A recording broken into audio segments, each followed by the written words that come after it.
जब राजकर्मी वाला वेतन इन्हें देना ही था तो फिर से एक नया वेतन का निर्धारण क्यों? ये तो शिक्षा को अलग अलग भाग में बांट दिया है। जो इस तरह का जो नियमावली जो निकाला है वो सिर्फ ढकोसला है, उससे नियोजित शिक्षक का कोई प्रभाव पड़ने वाला है नहीं। राजकर्मी का दर्जा आज न कल तो उसको देना ही पड़ेगा, चाहे जैसे जिस हालत में दे। राजकर्मी का आप दर्जा दे रहे हैं तो उन्हें राजकर्मी वाला वेतन दीजिए ना। नमस्कार, मेरा नाम सानू झा है और आप लाइव सिटीज़ देखना शुरू कर चुके हैं। हम अभी बिहार के मधुबनी ज़िले में हैं और मधुबनी ज़िले के कुछ शिक्षकों से हमने बातचीत किया है। बातचीत करने का एक ही सवाल है कि जिस तरीके से नई नियमावली सरकार लेकर के आई और नई नियमावली का पुरजोर विरोध जो है वो कई जगहों पर शिक्षक करते हुए नज़र आ रहे हैं। बिरला ही कुछ शिक्षक हैं जो इसका समर्थन कर रहे हैं। कल सरकार जो है वो अपना जो सबसे बड़ा जो विरोध का कारण था, कई सारे कारण हैं, उनमें से सबसे प्रबल जो कारण था कि सरकार जो कह रही है कि वेतनमान क्या है, उस वेतनमान पर कल सरकार ने अपना मुहर लगा दिया। ये जो नियमावली सरकार लेकर के आई है, आप लोग पूरे सिस्टम को लेकर के ही विरोध में थे। तो आप खुद मतलब कि समझदार हैं, खुद समझ सकते हैं। एक तरफ तो इन्होंने ये घोषणा किया है कि मैं जितने भी बीपीएससी से बहाल होकर के शिक्षक आएंगे उन्हें राजकर्मी का दर्जा दूंगा, राजकर्मी वाला वेतन दूंगा। जब राजकर्मी वाला वेतन इन्हें देना ही था तो फिर से एक नया वेतन का निर्धारण क्यों? फिर से मतलब कि एक नए वेतन का निर्धारण आप कर रहे हैं। इसका मतलब कि ये एक अलग कैडर है, ये सिर्फ अपने आप में ये बक रहा है। इसे आप सिर्फ बकना ही कहिएगा कि ये अपने आप में एक बक रहा है कि मैं इन्हें सिर्फ राजकर्मी का दर्जा दूंगा।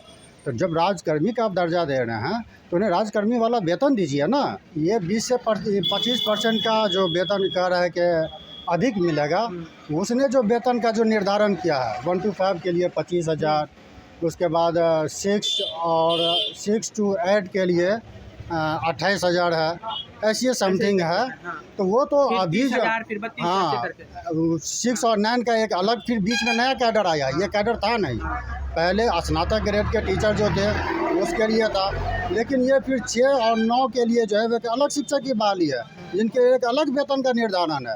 आप एक तरफ तो कह रहे हैं कि राजकर्मी वाला सीधी वेतन दीजिए। बीपीएससी की परीक्षा कोई मामूली परीक्षा नहीं है, वो एक अपने आप में टफ परीक्षा है। तो जब एक तरफ तो उनके जो है वो शिष्य हैं, जो शिक्षक रिटायर अवस्था में हैं, उनके जो शिष्य हैं वो भी मतलब कि इस परीक्षा में बैठेंगे, उनके जो पढ़ाए गए छात्र हैं वो भी इस परीक्षा में बैठेंगे। एक तरफ उसी बेंच पे, उसी डेस्क पे जो है वो टीचर भी जो है उसके साथ परीक्षा देंगे। ये कहाँ का इंसाफ है? आपने उसके योग्यता सिद्ध करने की बात है तो इसके लिए आपने जो है वो दक्षता परीक्षा ले ही लिया। ये तो शिक्षा को अलग अलग भाग में बांट दिया है। मान लो अभी का जो नियमावली है हम लोगों के लिए साफ विरोध में है। अभी का जो वेतनमान भी दिया है उससे अभी भी हम लोगों को ज़्यादा मिल रहा है। ये तो समझिए कि शिक्षक को के बांटने का काम क्या है। आप लोग वर्षों से कार्यरत हैं तब आप लोगों को इतना मिल रहा है, अभी अगर दे दीजिएगा तो उससे और भी ज़्यादा बढ़ जाएगा। नहीं सर, और कम ही हो जाएगा। इसलिए हम लोग इसको विरोध कर रहे हैं। नया कुछ तो दिया ही नहीं है, सिर्फ राजकर्मी का दर्जा करे। राजकर्मी दर्जा कौन चीज? राजकर्मी का दर्जा आज न कल तो उसको देना ही पड़ेगा, चाहे जैसे जिस हालत में दे। नहीं तो फिर कैसे देगी? कोई बोल रही है ना कि इसका और इसके बोलने से थोड़ी होगा। ये जो कहेगा सोई नहीं हो जाएगा। हम लोग भी लड़ने के लिए तैयार है ना। जिस पग पर चलेंगे उस पग पर इसको विरोध करेंगे। हम लोग करिएगा विरोध, एकदम निश्चित विरोध करेंगे। उसको तो चलने नहीं देंगे, सरकार को एकदम सरकार को नहीं चलने देंगे। आने दीजिए 2024 के चुनाव, देखिए ये कहाँ फेंका जाता है। इसको मतलब तेजस्वी की सरकार फेंका जाएगी, एकदम फेंका गया। महागठबंधन सरकार कहीं का नहीं रहा समझिए। हमको तो ये भी लग रहा है कि नीतीश कुमार तेजस्वी को बदनाम करने के लिए ये नियमावली निकाल दिया है। कि ये जो बोल रहे थे कि हम फर्स्ट सिग्नेचर से आप लोगों को राजकर्मी का दर्जा देंगे, उसको भी ये झूठे बना दिए हैं। खुश नहीं है आप लोग? नहीं, खुश नहीं है हम लोग। इतना गुस्सा गए हैं कि सरकार में तब्दीली चाह रहे हैं। एकदम तब्दील चाह रहे हैं, बहिष्कार है पूरा। एकदम बहिष्कार है पूरा। देखिए ये सरकार जो है घटोसलेबाज है।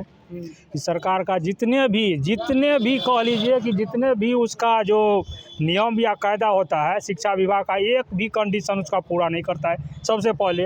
और जो इस तरह का जो नियमावली जो निकाला है वो सिर्फ ढकोसला है, उससे नियोजित शिक्षक का कोई प्रभाव पड़ने वाला है नहीं। जिस तरह से वो बीपीएससी का जो बार बार चर्चा कर रहे हैं, जिसका वो वेतनमान फिक्स किए हैं, सो हम नियोजित शिक्षक हैं पूर्व से, तो जो कंडीशन है उस हिसाब से हमारा अभी का जो वेतन है, जिसका जो बीपीएससी से बहाली करेंगे, समझ गए ना, वो उससे हम बहुत ज़्यादा पेमेंट अभी पा रहे हैं, कमा रहे हैं। हाँ। तो ये नियमावली उसका सरासर सबसे पहले झूठा साबित होगा। राजकर्मी का दर्जा मिलेगा? हाँ, राजकर्मी का दर्जा तो मिलना ही है। गलत नीति के तहत जो है सो सरकार अपना वो ढिंढोरा पीट रहा है और कुछ नहीं है।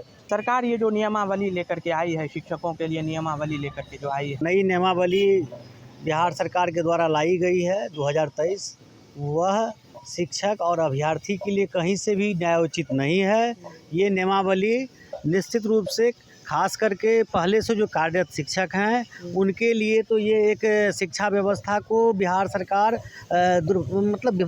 दुर्भावना से ग्रसित होकर के ये नियमावली लाई है। शिक्षकों के लिए ये एकदम समझिए एक अभिशाप बन गया है। तो आप लोग ये कह रहे थे कि उत्तम वेतनमान क्या है? प्रोफेसर साहब जब कहा था उन्होंने कि राज्यकर्मी का दर्जा मिलेगा, उत्तम वेतनमान मिलेगा, अब जब डिक्लेयर कर दिया गया है कि आयोग परीक्षा ले लेगी, आयोग के परीक्षा से आप लोग अगर पास कर जाते हैं तो पूर्व के जो शिक्षक हैं उससे 20 से 21% अपकमिंग वाले को और नियोजित शिक्षकों को भी अगर शामिल होते हैं ये इसमें भी सरकार छल कर रही है। क्या छल की? इसमें सरकार का छल ये है क्योंकि वह जो वेतनमान का घोषणा अभी किए हैं उनके कैबिनेट के द्वारा या उनके प्रधान सचिव के द्वारा, उसमें भी छल है। क्योंकि ये जो बीपीएससी से हम लोगों को जो भी वेतनमान मिलेगा वह 9300 और 4200, 4600 और 4800 का जो ग्रेड पे होता है वह मिलना चाहिए।